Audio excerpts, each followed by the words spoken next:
She asked in surprise. Not really, I noticed the golem's spirit that was nearby earlier, so I just had to fool it into thinking there was a lonely lost girl here, and it did the rest on its own. No one will think that we know that she was a spy now. I see. Zoe stood up and inspected everything around them as her illusionary clone merged with her seamlessly. She was really amazed by Victor's skill. He was fooling the world with ease. What did she really want? Zoe asked. I am not sure yet, Victor said. Telling you what I know would depend on what you choose. Do you want to live a blissfully ignorant life as a rich young lady, or do you want to get to know the dirty truth? He asked. Will those guys behind this mess leave me be, if I ignore them? She asked. Probably not, but I will protect you, he said as he gave her back her family token that he used earlier to brand the maid. He could easily fool the token into thinking he was Zoe. I am strong enough now, she said, feeling a little grateful for Victor. So tell me everything you know, she said firmly. Since she was young, she didn't like others protecting her. She was going to be the one doing the protecting. Chapter 387. Schemes within schemes, again. Abe sat at the lavish meeting table nervously, then observed as a redhead secretary entered in an OL suit and sat in front of him. Hello, my name is Susan, I am the CEO's secretary and I will be the one signing the contract with you, Mr. Sanders, or do you prefer that I call you Crimson Pearl? She asked. Just call me Abe, he said, carefully checking the woman's chest out of habit. Okay, Mr. Abe, Susan smiled. She was forcing it, but she was a good actor. Here is the contract we negotiated about on the phone. We will pay you $100,000, in 5 installments throughout the year, and in cash, she added. Yes, he nodded, squeezing his fist. With that money, not only would he be able to pay off all his debts, but also fix his manhood. He already checked with a doctor who promised him a new one. In exchange, you have to not only help fix the script on site if needed but also be a part of the film's publicity team with Mira and the other actresses. Mira, yes, weren't you informed? Susan frowned. I thought we told you that earlier. No, I knew that, he said, swallowing his saliva. He saw her at Victor's wedding. Then please read the contract carefully so that we can make any minor adjustments you might want, she said. Okay, Abe smiled and nodded. He just had to make sure that he was the only beneficiary and that even if he were to be discovered, they would not be able to get the money back. I don't understand why you didn't hire a lawyer or an agent, it would have made things easier, Susan said as she watched him begin to frown looking at the densely filled document at hand. No, that's the way I like it, Abe said as he began to read the 37 pages long the contract. He understood nothing of the legal jargon, but he thought he did. Ellipsis. Julian opened his eyes and looked around. He was lying in a cave and could see a big bonfire nearby. Next to it, Lily was sitting on a foldable chair without her mask, carefully tending the fire. She looked dashing. He slowly sat up. Ouch, his jaw hurt. Oh, you are awake. Lily quickly looked at him. Sorry about that, I had to knock out one of your teeth so those in the family will not be able to hear or track us. She said. What? Julian asked as he tried to comprehend what Lily just said. Don't worry, it is already healed, Lily said, it will just hurt a little for a few more hours. That's not the problem, there was a tracking device in my tooth. He asked. Yes, they issued it to all the heirs after I went missing. It is not only to be able to find them but to also monitor them. This function is a secret though, only the patriarch should know about it. She said. Shit, Julian cursed. So, what about you? Do you know who I really am? He asked. He remembered her calling him brother, but he had to ask. Yes, my brother, Julian von Krona, she said, sighing. Our father is Aaron and our mother is Catalia Old Blue, she said, throwing a broken twig into the bonfire. You remember? No, that's impossible, did someone from the family contact you? Julian asked as he approached the bonfire and sat next to Lily who handed him a bowl of instant ramen. None of that, she said. You will probably not believe me, she added. What? Julian asked. I am a time traveler, I came back from the future to save you and our family. She lied shamelessly. Let me tell you all about it, we have all night. Ellipsis. Victor carefully observed as Zoe carefully followed his instructions and attacked the golem's weak point while he watched from the back like any gentleman would do. Alto was giving him some eye signals to go and help the lady, but Victor shamelessly ignored him. He didn't want to show his power yet. This was the 5th golem since they left the village, and seemingly the more they went down, the more frequently they were going to meet them. Zoe seemed to have become more proficient, killing them, and finding the core without his help. The heroic weapon she got in her hand cut through the black obsidian like butter. Victor carefully looked at the giant golem that fought ferociously, trying to take a bite out of Zoe with its 2 sharp stones that it used as a head. According to the family files Alto got him, and his observation of what happened to that spy maid that he already forgot her name, those golems squeezed their victims of all their blood that they fused with their bodies to make them stronger. This didn't make any scene for Victor, who knew how much energy it took to activate a golem. In his past life, they had mechanical golems and it took 3 gems to make it work. And that's casual work, not fighting. Golems using blood as energy was like cars working on water. It was too unreasonable and would only fool idiots. Wait, fool? Yes, maybe they were trying to fool someone. If he considered that those bloodthirsty golems were definitely after something else, it must be something immeasurable. Souls. And what creatures like to eat souls and fool others? Demons. Terran the Great might as well be a great demon. Thinking for a moment, Victor realized something and decided to use his fate eyes just to make sure. Making sure no one was looking at him, he activated them on the golem. Out of it, Victor could see a fate thread connecting it to something. And it was going up, not down. The golem's origin was not that gate. Shit, he was right. He was now pretty sure this was one big scam. Maybe more than one party was involved. Could it be that someone had made a contract with a demon? Probably, or maybe a demon was scamming his family's traders, who on the other hand were using the golems without realizing what they really were, helping that thing collect souls. Yes, this was a good explanation. Victor knew that he needed to make a move to secure himself and his brothers, but he didn't know the other side's identity, plan, or motive, and this left him in the dark. He was feeling a little uncomfortable. He didn't like being this passive. He needed information, but these tunnels stopped all phones and even messenger talismans didn't work. Those guys must have been using some sort of artifact to communicate, or even worse, they might have access to the tunnel's telegram communication system. The message he sent Mike was a reference to the script of the Princess Warrior movie that Mike had a copy of in his ring. It pointed to a certain line. The princess quickly called the pimp back, telling him about the scheme to kidnap his favorite hooker. It meant that there was a scheme and that Mike should write back to Victor. Everything would become clear when they reached the next village. If Mike didn't write him back, it would mean that he was either too fat or that the tunnel messaging system was really compromised. If you think this was a trap, why not tell some elders? Zoe, who finished killing the golem, whispered after she returned to Victor's side where Alto couldn't hear a thing. I already told you, I don't know who we can trust. Anne and my father are probably no longer here, he said. In the last hour, Victor had already told her many things about the family dynamics and about how the family was technically like an ant farm of spies and agents. Many facts that he told her about were really shocking. Especially how that nice girl Rita was sent to die in the Von Sway family. Those monsters. With every passing minute, she was liking her newly acquired family less and less. Then can't we just head back up? She asked. Her suggestion was very reasonable. Something feels wrong here, she added, making Victor carefully look at her. Leaving is not a bad choice, but I want to make sure what is going on here first, Victor said. I am worried about Mike and Alice, he confessed the truth. Oh, she nodded. At the very least I really want to know who is behind this before we leave. Those guys might come to attack us later from the dark when we are least suspecting them, he said, carefully making sure that the spy was still behind them. He was there. You mean it is not Bill? Zoe asked as she dusted her robes. Probably not. It is definitely someone else, as that's not how Bill operates. Victor pondered. Maybe they want to kill me then make Mike fight Bill for revenge, maybe something else, I am not sure, he added as he took a handkerchief to wipe some dust off Zoe's pretty face. Oh, she blushed a little but didn't resist. He was her cousin, just her pervert cousin, she kept reminding herself. How long until the next village?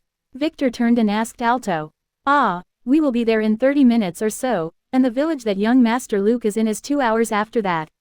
Alto said, silently cursing at Victor for being a coward and making Zoe do all the fighting then helping her clean up. Their roles should be reversed. Damn, isn't he the man? Victor ignored him as they began walking again. Oh, by the way, where is the nearest tunnel heading downstairs? Victor suddenly asked, looking at the map in his hand. The light was a little dim, but he could make out the position they were in. There is a tunnel going down in the next village, Alto explained. I see, Victor said, deciding to take some action. It was time to get Rita out of the cauldron and let her use her ghostly sneaking skills to some good use. Oh, by the way, I want to pee, is there some restroom around here? He suddenly asked shamelessly. There are a few pit latrines around the tunnels, although they are not cleaned regularly if the young master doesn't mind, Alto shrugged. Just tell me where. Victor started to move nervously. I think I saw one about 5 minutes ago, it is marked with a blue arrow, he added. Then I will go there, you move on, he said as he ran away, then suddenly stopped and turned. Do you want to go with me? He asked Zoe. Why would I want to go with you? She asked, blushing a little. Forget it, just protect Alto, he said as he ran away as if he was about to pee his pants. The spy who was watching was scared shitless when Victor, who ran back, almost bumped into him. Thankful he avoided it in time. He hesitated for a moment, then turned and followed Victor. He felt that he was up to something. He quickly ran after Victor, reaching the pits. Where was Victor? That was the last thing he thought of before he felt his body freeze and the world went black. He could only hear the gloomy voice of someone speaking to him. I need to ask you a few questions, the voice said. Ellipsis. *T. Anthony cursed. First Orma and now Logan. He asked his assistant. Are you sure it is not that shithead Victor finishing them off? Orma was clearly a golem's doing. Logan, we retrieved his corpse. He seemed to have fallen into a pit latrines and broke his neck, an incompetent assistant said, frowning as he remembered the disturbing sight. Idiots. All idiots. From you to my stupid son. Shit, can't you guys do one thing right? Anthony cursed. And what was that golem doing upstairs? Those things have limited intelligence, master. They act on instinct after summoning them. Shit, we planned for this for 10 fucking years, and are you telling me you are going to waste this chance now? Master, we are going according to plan. Shut up, Anthony screamed. Our plan was to guide at least half of the main family heirs to the trap by the end of the day, and you can't even control a pervert. He was supposed to be the fucking lure to drag Mike and Alice. How am I supposed to get those two now? Relax, Master Anthony, we need to take our time, we must not make a fuss and alert the rabbits. Someone said. It was a middle-aged man who entered the room and bowed respectfully. Butler Olaf, did you prepare a distraction? Anthony asked. Yes, don't worry, all the elders will be busy for the next 3 days. Olaf said with a confident smile. Good, 3 days would be more than enough. Anthony said with a bright smile. This was the best news he got all day. It was way better than he expected. Now all we need to do is to get those guys moving down without alerting anyone. Oh, I might be able to help with that, Olaf said. All the communication had been controlled. What, really? Yes, it was a little hard, but let us say that I happen to have a way to control the elder in the communication office, Olaf said with a kind smile. In his heart, he was cursing at Anthony's incompetence, but he didn't let it show. Good, Anthony laughed and nodded. Butler Olaf, you are always dependable. I am just a humble servant, Olaf said, bowing deeply. Don't worry, when I become the patriarch, I will not forget your help. Anthony said. I know. Olaf didn't look up. He didn't want Anthony to see his smirk. Then let us not waste any time. Send messages to all the main family heirs demanding they head down to the lowest tunnel by tomorrow. Tell them the next patriarch's test will be held there. Anthony said with an evil smile. Chapter 388. What class? Mr. Abe, now that we finished with the contract, let's talk about a few things. Susan said as she put the signed contract aside. The fool had signed it. What? Abe asked as he looked up from the bag of money in front of him that he was busy counting. He was pondering running away with it, but the temptation of more money to come made him change his mind. He was really undecided. The day after tomorrow there will be a fan meeting. I will need you here by noon, she said. A fan meeting? Yes. You already agreed to this, she frowned. I know. I just want to know how much will you pay me for my appearance? He asked. We already did, Susan said. You just signed the contract. Yes, Abe nodded. I will be there, he added as he closed the money bag and stood up, intending to leave. Susan didn't stop him. Mr. Abe, I need to remind you to dress up for the meeting. Many actresses will be there to promote the movie with the press, so we need you to be well dressed. She said. Abe paused. The press. Maybe he should really escape. If his scheme got exposed, he would be in big trouble. Is there anything wrong? Susan asked. No, Where will the meeting be held again? He asked. Here. Then I will come, he casually lied as he hurried outside. He was in a hurry to pay back a certain ruthless moneylender her money back and then escape the country. No, wait, with all this cash, he might be able to escape without paying. Ellipsis. So, you are basically telling me that you are here from the future where the world is facing an apocalypse? Julian asked, frowning. That's what I was telling you for the last 30 minutes, and only my memories are. Lily clarified. You immediately believed me when I told you about players, why do you keep arguing about time travel?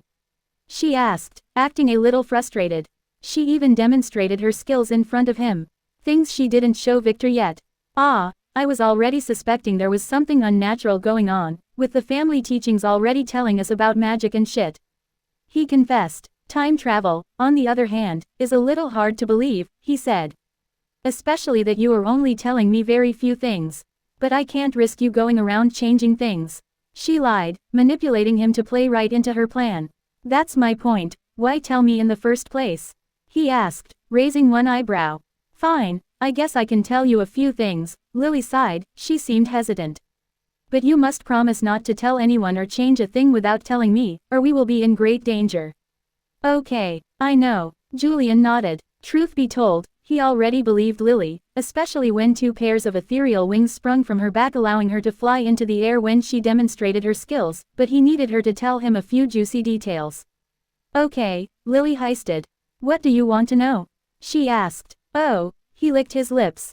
Will I marry Alice? He asked. In the other timeline, you met her after you returned to the family, but Mother refused to let you marry her, then she was killed before you could make a move. Lily said. What? WHO dares to kill her?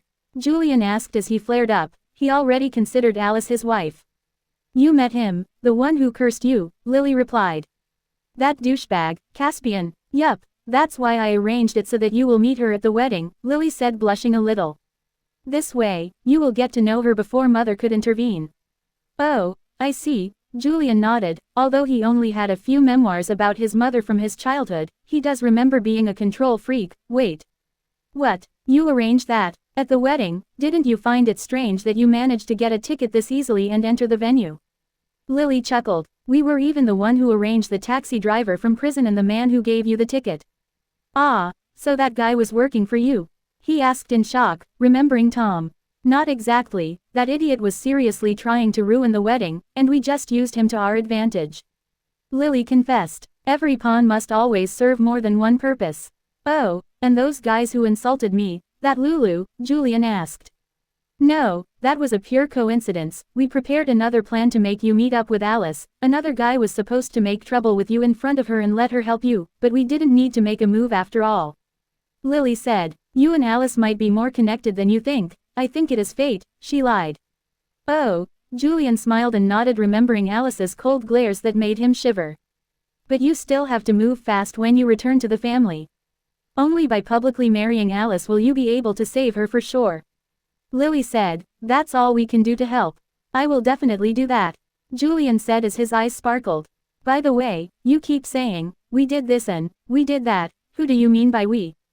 Julian asked. My husband and I, of course. Lily said casually, too casually. What? Julian asked in shock as he stood up. What husband? He flared again. Was Lily married? To whom? Victor, of course, Alice's brother. You met him. Lily said, saying it as if it was the most natural thing in the world. What? That pervert, Victor, was your husband? Julian gasped, tears in his eyes as he pointed at Lily. Don't act so surprised. You were at our wedding, you even signed the marriage certificate as a witness. Lily said, stating a fact. I signed what? When? Wait, you were a part of that depraved wedding.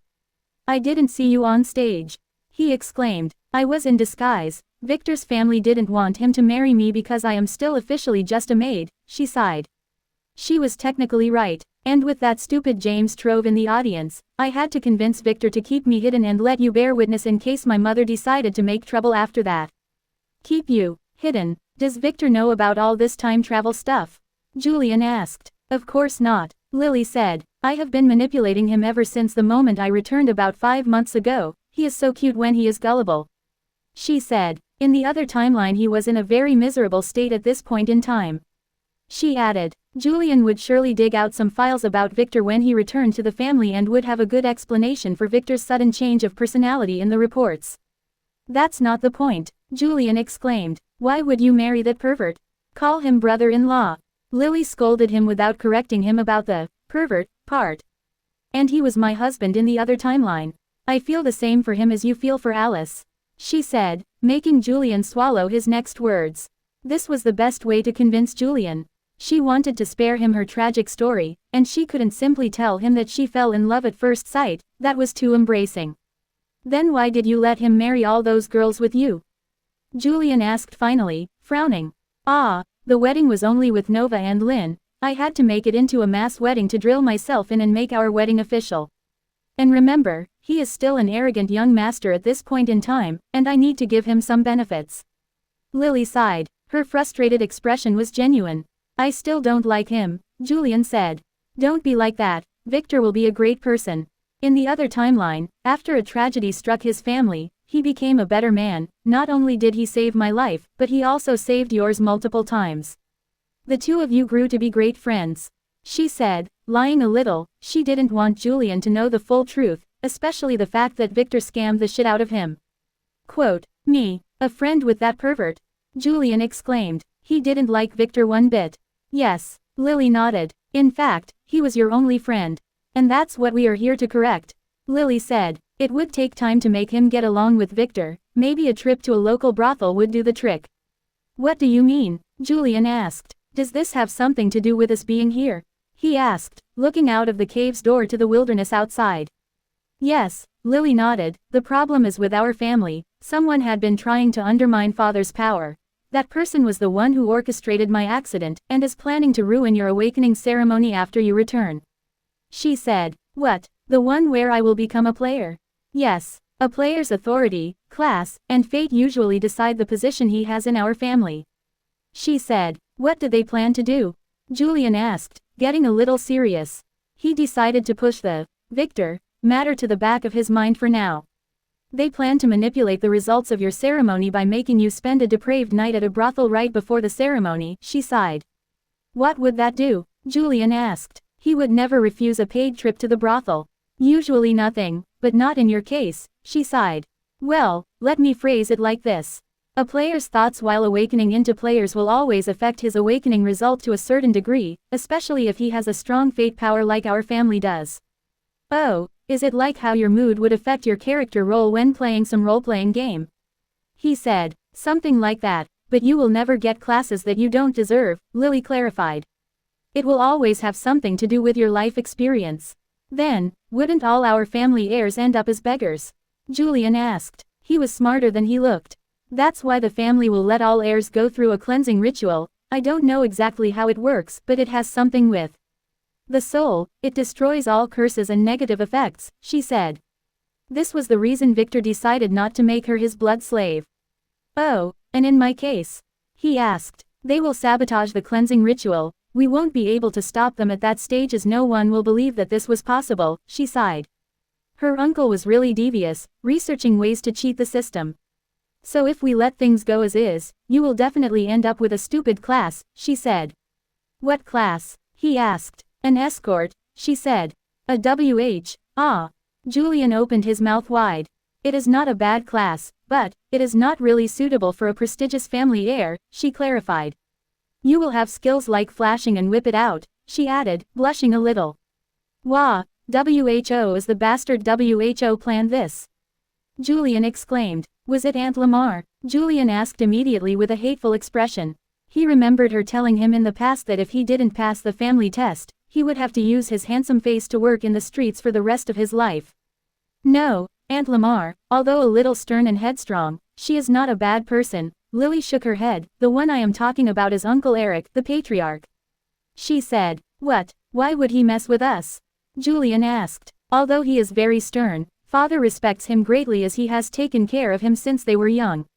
Because he fears Father, Lily said. What? Why? Simply because Father was the true family heir.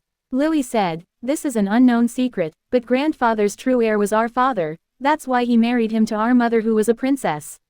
Oh, Julian frowned. Unfortunately, after our grandfather's sudden disappearance with most of the elders 20 years ago, the family had to go into hiding using an old prophecy as an excuse. A temporary patriarch had to be chosen to lead the family at such a troubled time, and our uncle, who was one of the few remaining ones who knew about the will, hid it and as the eldest took the throne without so much of an opposition. She said. What? Julian exclaimed. Shouldn't his father know about such stuff? Still, uncle is always afraid that grandfather or one of the elders would ever return, as their life jades were only fractured, not collapsed. So he was doing his best to undermine our father and his offspring so that in case someone who knew of the will ever returned, our father would no longer be a viable patriarch. Oh, Julian's brain was about to burst. He had no idea that the situation in his family was like some stupid TV drama. Do you know where Grandpa is? He asked.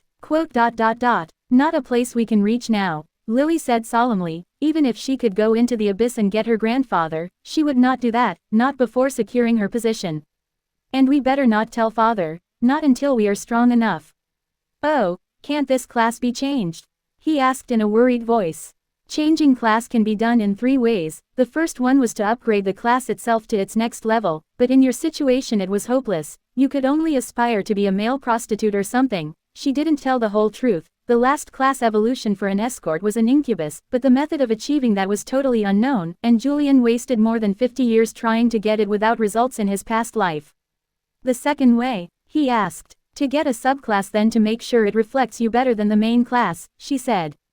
In your case, what father offered you to do, but you had to give up a few things and you refused, she sighed, making Julian, who got what she meant, almost gasp. Of course, he would refuse. Lily sighed. This was the method she was planning to fix her class with, although being a shadow dancer was not a bad class, it was not powerful enough. The third method? Julian asked, noticing Lily going silent. To get a class-changing scroll. I only heard about 3 ever existing, and that's the way you ended up going finally. Father had to pay a lot of money and carry a lot of favors to get one for you, and in the end, your class became a drunk warrior, she shrugged.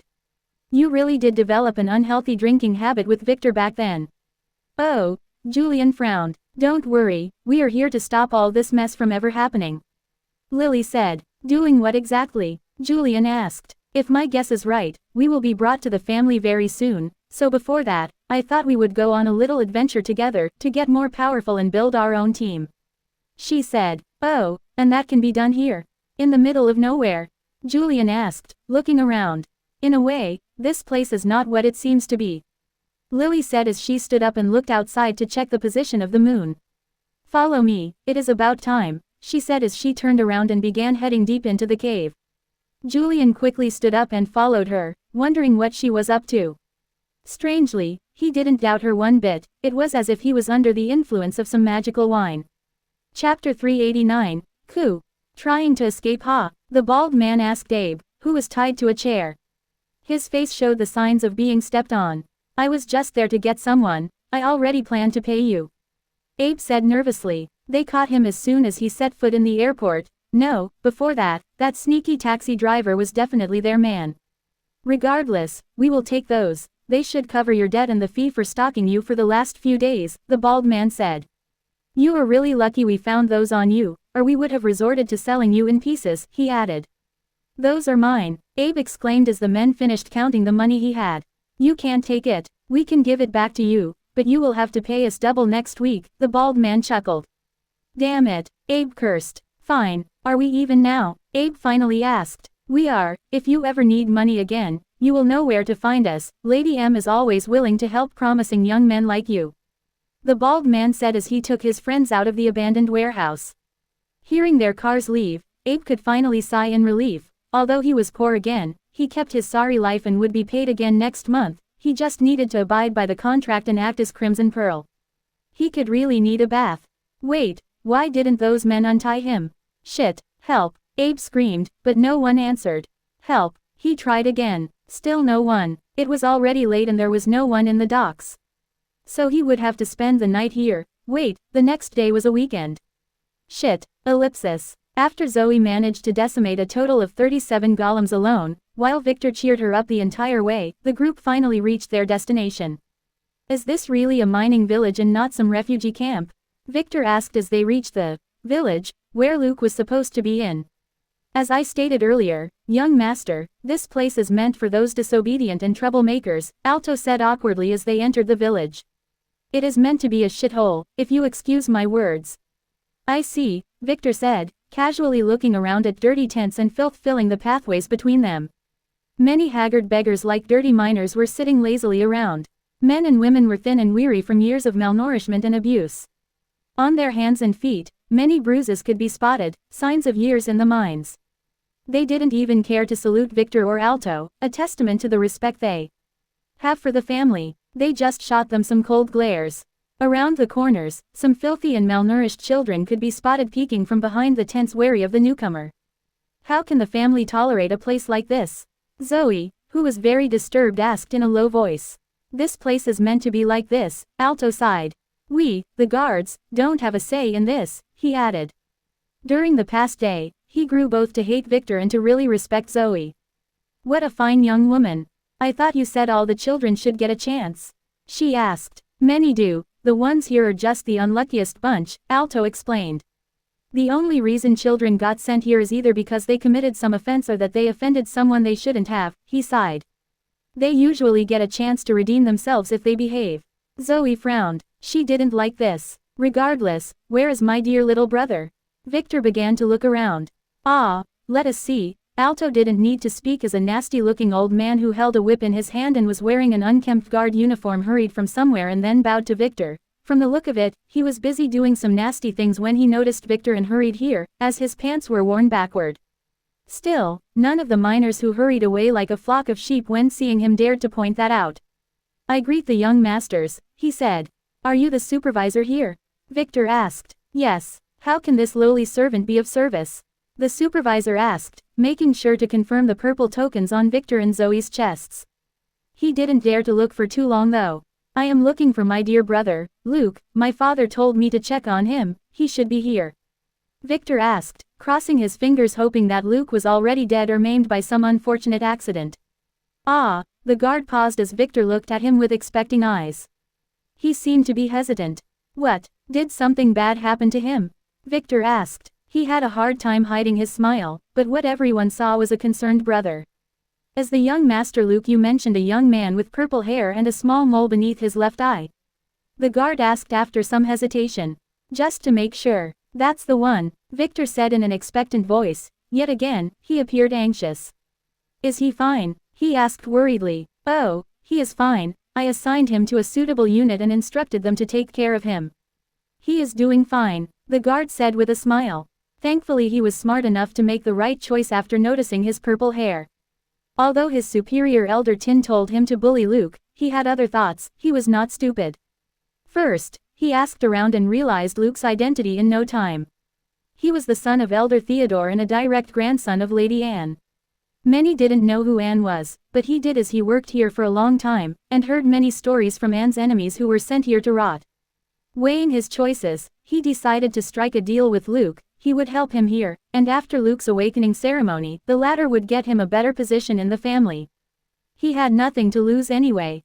So for the last month, he kept looking after Luke while at the same time telling Tin that he was taking care of him, as instructed.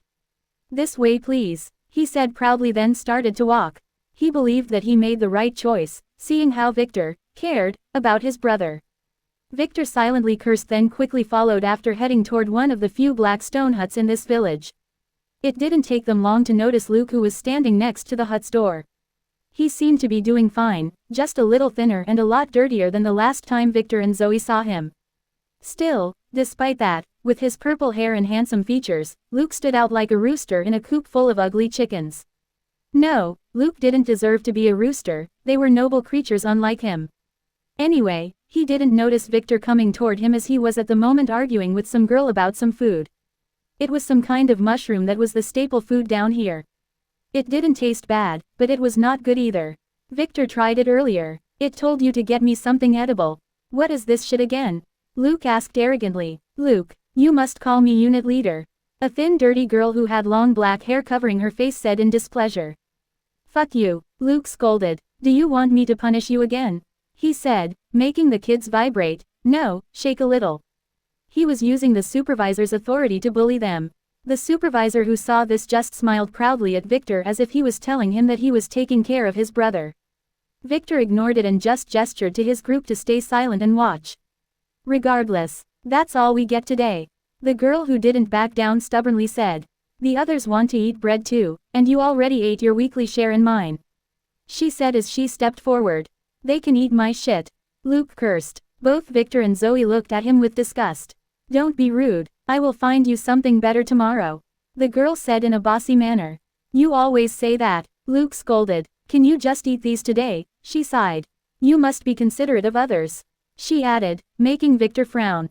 Why was this girl caring for Luke this much? Are you ordering me around, bitch? Luke flared again. I am telling you. The girl said in a pouting manner, making Victor finally sigh. He could easily tell, this girl was in love with Luke, and this must have been her first love as she didn't know how to express it without being bossy.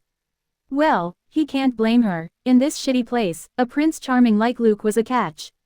Still, Victor didn't like this. Luke was a piece of shit that didn't deserve to be loved. He was one of the few whom Victor would never forgive, as he knowingly hurt his own brother and then took pleasure in his downfall. Deciding to end the stupid drama unfolding in front, Victor decided to. He paused and gasped. He just casually appraised the girl. Coup. Abnormal status. Bloodline lock 100% locked S. Hollow or love curse, S. Slave, F. STR 32. In 21. Luck 3. Charm 125. Bloodline. Blood Elf, SS 100% unawakened. Fate. Fate's power, S. Defined fate. None. Destiny list less than 10 order points to unveil greater than. In a split second, 1,000 thoughts crossed his mind. The first was the S-ranked fate power, but she had no defined fate, so it means she was neutral for now, neither a Scion nor a Dark Scion. Still, why is someone with an S-ranked fate locked here? Could she be a demon? Victor quickly unlocked her destiny list. Destiny list. Greater than less than birth fate greater than die under the rubble less than be greater than less than self set greater than I am destined to live here. Less than S greater than less than self set greater than find a prince charming WHO can get me out of this place. Less than S greater than less than self set greater than make Luke fall in love with me after showing him my sincerity. Less than S greater than. Oh, not a demon, just a case of severe self-depreciation. She was just unconsciously using her power against herself, believing that she could never leave. She must have zero self-confidence. She was in the process of using her power to entrap Luke, and Victor knew he couldn't simply allow that. It was only a matter of time before some accident happened and this girl ended up dying to save Luke's life. Yes, that's what Victor figured would happen after reading the destiny list. Still, this was not the most important thing about her. He had to act fast. Find me the girl's file, Victor told Alto in a cold voice. Then, letting go of Zoe's hand, he hurried toward Luke, who just wanted to get rid of the bitch who was pestering him when he felt someone hug him hard. Who the fuck? Victor? Luke asked in shock as Victor let go of him momentarily. Luke. Victor hugged his brother again, not caring about the dirty clothes. Thank God you are fine. When father told me what happened to you, do you know how worried I was? Victor asked. Ah, yes, what are you doing here? Luke asked nervously with a forced smile. He didn't like Victor seeing him like this. Father told me to come check on you. Victor said. Don't worry, he will get you out soon. He added. Really? Luke asked. Yes, I have some good news, it is a. Victor paused, then looked at Ku, who was shocked by Victor. No, beyond shocked, as he made sure to reveal his real charm to her, so her mind was now in the process of figuring out who this angel who appeared in the frog was. Who was this girl? Victor asked with a frown, examining Ku's face that she was trying to hide with her hair for the first time. She was ugly, no, beyond ugly. It was as if 1,000 worms lived in her face. The curse. She is the bitch who was the head of the mining unit I was assigned to, Luke said with displeasure. He didn't like the fact of Victor seeing him with an ugly bitch like her. How dare she yell at you earlier? Doesn't she know your rank? Victor asked in shock, making Ku wake up. I know, right? Luke smiled. He didn't expect Victor to root for him. What's your name? Victor asked the girl. Ku, young master, Ku said nervously as Zoe approached, then frowned as she noticed Ku's face. She didn't comment. Why were you bothering Luke? Victor asked. I just want what's best for him. Ah. As his unit leader, she said, stuttering, not daring to look Victor in the eyes. That won't do. You need to be punished. Victor said in a lewd voice and licked his lips. It would take about an hour, so why don't you guys find a place to rest, he said to Zoe and Alto, then grabbed the stunned Ku's hand, entered Luke's hut and shot the door behind him. What? Luke frowned as Zoe looked at the closed door with shock. It took Zoe, who was blushing like a tomato, one whole minute to realize what Victor meant. It was after hearing a very particular womanly voice from inside. Pervert. Bastard. Zoe cursed, then turned around and headed out of the village with angry steps. The obsidian stone ground was breaking as she walked away. Lady Zoe, Alto called, then hurried after her. It didn't take a genius to realize that she was going to vent on some poor golems, but he couldn't leave her alone. What just happened? Luke asked the supervisor as he watched them leave. He couldn't believe what just happened. Did his brother just do it with that ugly girl? I don't know, but your esteemed brother sure does have some heavy tastes, the supervisor said. Ku was one of the few girls he didn't touch. She was just too ugly. Yeah, Luke replied with disgust. Still, in a far corner of his mind, he had the feeling that he couldn't grasp. It was as if he lost something very important. Ellipsis. Ku couldn't believe what just happened. Just like that, she was embraced by a man for the first time, and a very handsome and noble man at that. She could only remember him offering her to be his personal maid and then his lips touching hers as soon as she agreed. The rest was a blur. He was at the moment laying beside her on the haystack they used as a bed, softly hugging her as she rested on his chest. He was looking at her horrendous face with a gentle smile, softly touching it with his jade-like fingers, as if tracing her ugly scars. How the fuck was this a punishment? Thank you, she said, blushing. She didn't know what else to say. She was just thankful for him not looking at her with disgust. From today on you are mine, he said as his family token left a mark on the tattoo on her neck. She nodded with a blush. She felt as if she was in a dream. What can I call the young master? My name is Victor von Weiss. In front of others, call me young master, but privately you can call me husband. He said. He was not going to let this girl escape, ever. Someone as ugly as me doesn't deserve such honor, she said awkwardly, looking at the ground. This was just like a fairy tale, only if she was not this ugly. What do you mean ugly? Victor asked with a frown. Are you making fun of me? She asked meekly. No, Victor said, moving his hand and making a mirror appear out of thin air. Look at yourself. Ku frowned, then gasped. SSSSSSSSSSSSSS. Impossible, she gasped. Is that me? She asked as she looked at the pretty girl in the mirror. It took her 5 whole minutes to make sure it was her. Yes, your scars were a curse that would be removed if someone fell in love with you, Victor said. He was not lying, but he didn't use that method. She blushed, not knowing what to think. Don't you like me? He asked. It was too late for such a question though. No, I love the young master, she stuttered. I told you to call me husband, he scolded, spanking her. Husband, she said with a blush. Good, it is too early to leave, let's have some more fun. He said as his lips touched hers again while checking her destiny list for the second time. It had only one entry left. Just as intended, the quick fry was a success. Destiny list. Greater than less than self set greater than live and die for my husband less than s greater than. Good. No need to waste a blood slave spot for this von Richter heir. Yes, he was 90% sure, depending on her bloodline, which was the same as Alpha and Hannah. Although he felt a little bad scamming the girl this quickly, it was better for her as he would never harm her. On the contrary, he planned to take care of her as she was one of his own from now on. Still, he had no idea how she ended up here, how she got cursed, or why she was not a player from birth like the others from her family, but he was not in a hurry to uncover her past. Now he had more pressing things to do. He just needed to wait until Rita reached her position and for Alto to drag Zoe away to a safe place as he was instructed, then it would be time to take care of some insects. Chapter 390, Demonic Raven Blood. What is this place? Julian asked, looking at the cave that, as they walked further inside, slowly turned from a normal one to a carefully built temple-like structure with stone walls and marble floors. The transition was so natural that he didn't notice when it happened. It was as if this place was fused with the cave by some unnatural force. A ruin, Lily, who was feeling a little agitated for no reason, said. No, she knew the reason. Victor was having a ton of fun. She could tell if he had strong emotions because of their soul connection. The problem was that Victor having this much of a reaction meant only one thing: that bastard must have got a new girl. A ruin? Julian asked. Ah, yes, a piece of another world that got merged into ours. Don't worry about this, there is nothing dangerous here, she replied as she walked Julian through the maze-like structure as if she had been there hundreds of times. Although this place has been ransacked many times throughout history, the most important thing here is still protected. She added, noting the signs around of someone trying to pray the marble slabs out and failing. How could they even dream of doing that?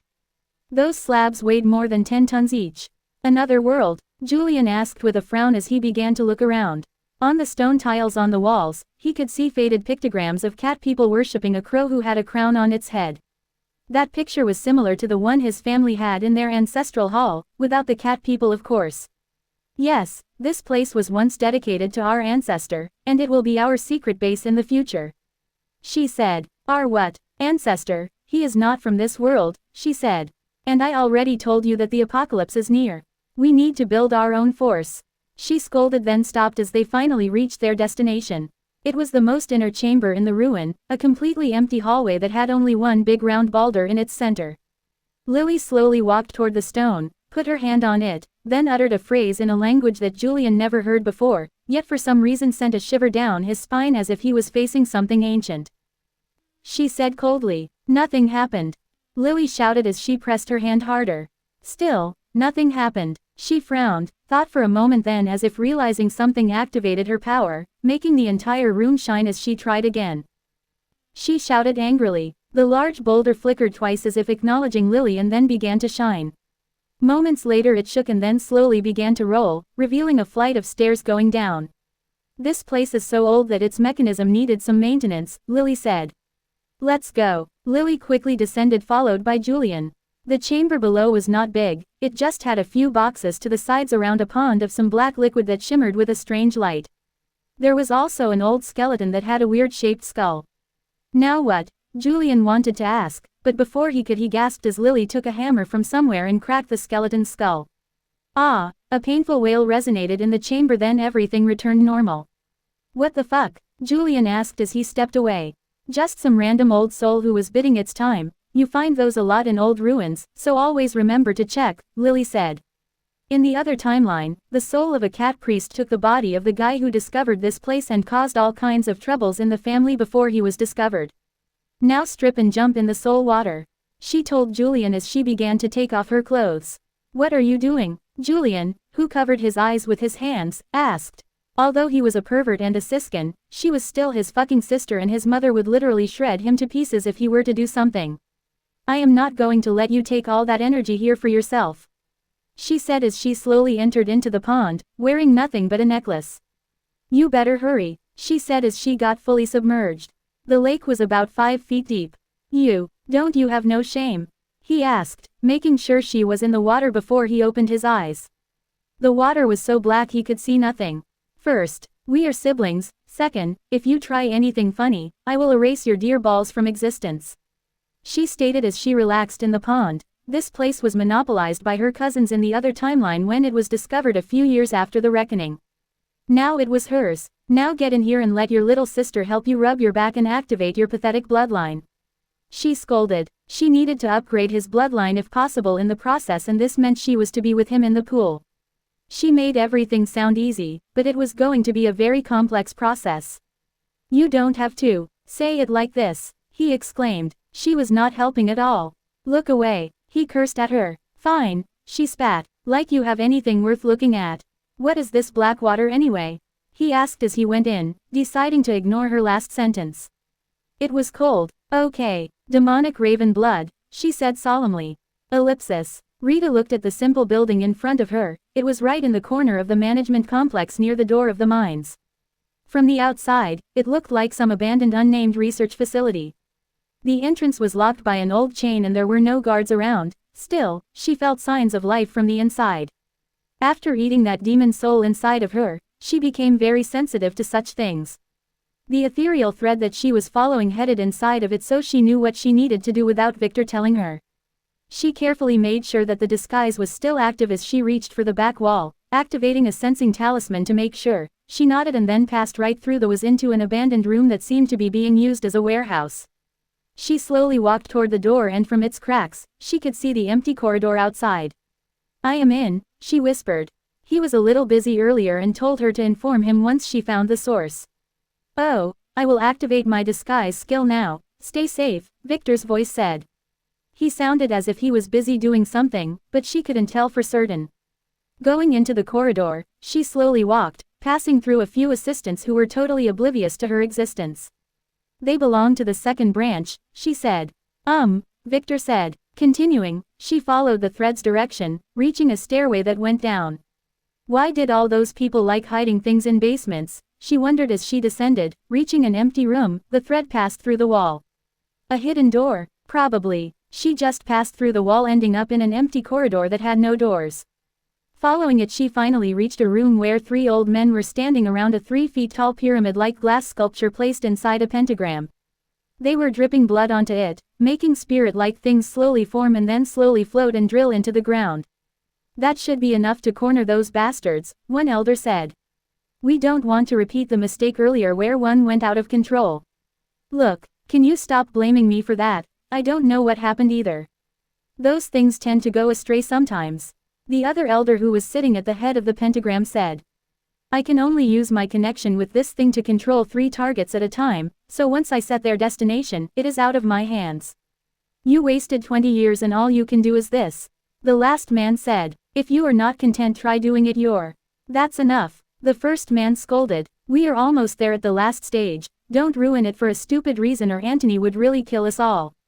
Just make sure they don't attack our kids," he said. "We need to finish this before the Patriarch and the Supreme Elders return to check on the things here. Olaf can only buy us so much time." Both men nodded as the one controlling the golems closed his eyes as if he was trying to focus on his mission. "What should we do?" Rita asked. Victor, who was watching what was happening through Rita's eyes, paused. Olaf. He was pondering if he should foil the scheme here or let them carry on. Both choices had their merits. He activated his appraisal skills at the pyramid. Edict Shard, X. Bound Servants 3/4. Bound Master, Terran the Great.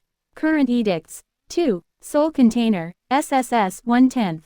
Create a Skill Golem Avatar, SS 277 1/1000. As expected, Victor sighed. This place kept getting stranger. From what the men said, this shard was probably found down below, and they must have found a way to control it by accident, or the demon hiding inside of it was slowly manipulating them. Still, this made things easy. "Take the bottle I gave you and draw the symbol I will show you on the pyramid," he said. Rita nodded, sneaking past the men who felt nothing, then took a vial of golden blood from the storage space, dipped her finger in it, and began to draw the symbol that Victor projected to her on the shard. It took a second, the pyramid flickered twice and then everything returned to normal. "What just happened?" One of the men, the one who was standing further from the pyramid, said. "What?" the other asked. He felt nothing. Neither did the one who was closing his eyes. Nothing, I am just a little edgy," the man said as he looked at the pyramid with a frown. The connection with his master Terran the Great had just been abruptly cut. The last thing he heard was the demon wailing in pain. Ellipsis. It was 3 hours later when the hut's door opened and from inside a handsome young man walked out with a content smile followed by a pretty girl who had a long freshly combed hair and was wearing a frilled maid dress. She was holding the young man's arm with passion. Many miners who were secretly watching the fun here since the very beginning frowned. They all had the same question. "Who the fuck is she?" Luke, who was sitting outside with the supervisor all this time, asked in shock. "Where is Tat bitch?" he asked looking inside. It was empty. I am Ku," the pretty girl said, resting her head on her smiling young master's arm. "Yes, she is Ku. I couldn't believe that she turned this pretty as soon as we kissed," he said. It seemed to be a curse that had been cast onto her. He nodded. "All she needed was a kiss from this Prince Charming," he said. Ku nodded, squeezing Victor's hand harder. "What curse? Are we living in a fairy tale or something?" Luke, who didn't believe this, exclaimed. He simply couldn't believe it. This was impossible. Impossible. Well, it just happened. One must never measure a girl by her looks, Victor said. Luke had not yet been educated on the true nature of the world. "Now, where is Zoe?" he asked. "If the young master meant the girl who was with you, she went away earlier with old Alto," the supervisor said. "Oh, I see, another ungrateful girl." Victor nodded and turned to Ku. "Are you an ungrateful girl too?" he asked. Never, she exclaimed. Good, then can you guide me through the tunnels, darling? He asked. Although I am not very proficient, I have lived here since I was a kid and I know a few paths, she nodded, feeling happy to be of use to her young master. He called her darling. Good girl, Victor said, rubbing her head and making Luke, who was still in shock, swallow. Did you get me what I asked for? Victor asked the supervisor, who quickly gave Victor a folder containing a few pieces of paper. Ku's file. Victor quickly leafed through it and then folded it and put it inside his jacket, in the storage ring. Ku, who was 19 at this time, was born here. Her mother was pregnant when she was sold here by some slave traders. There was not much information about her. As for why Ku ended up in the shittiest place in the mines, it was simple. Her mother, who managed to hide her real identity, was assigned to be a maid at one of the outer halls, ended up castrating one of the young masters who worked there and tried to rape her. She was killed briefly and her young daughter back then was sent here as a punishment. As for the culprit, it was none other than Bill's father. That's why he had only one son. Still, according to the document, Ku was ugly from birth, so the curse probably had nothing to do with her mother. He needed to ask Alpha about this. Is there anything wrong, young master?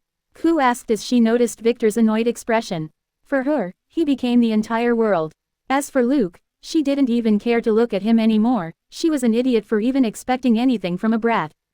No, just something random, Victor said, turning to Luke.